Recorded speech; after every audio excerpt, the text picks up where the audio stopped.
பெருந்தோட்ட தொழிலாளர்களின் தினசரி சம்பளத்தை 1750 ரூபாவாக உயர்த்துவதற்கான ஒப்பந்தம் பெருந்தோட்ட மற்றும் சமூக உட்கட்டமைப்பு அமைச்சில் கைச்சாத்திடப்பட்டது.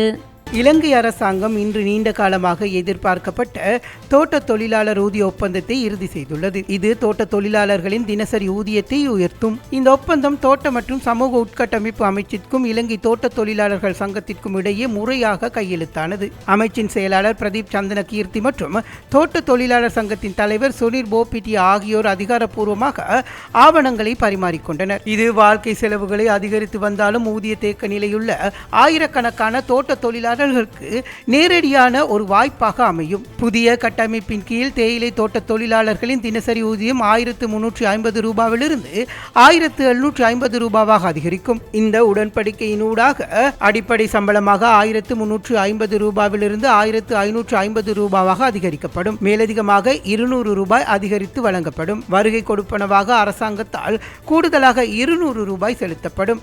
இதன் அடிப்படையிலேயே தோட்ட தொழிலாளர்களின் சம்பளம் 1750 ரூபாவாக அமையும் என்பதை இந்த ஒப்பந்தத்தின் மூலம் உறுதிப்படுத்தப்பட்டுள்ளது. பல வருடங்களாக தோட்ட மக்களினுடைய சம்பள அதிகரிப்பை எதிர்பார்த்திருந்த நிலையில் இந்த வருடம் பிப்ரவரி மாதத்திலிருந்து தோட்ட தொழிலாளர்களுக்கு நிரந்தர ஊதியம் வழங்குவதற்கான நடவடிக்கைகளை அரசாங்கம் எடுத்துள்ளது.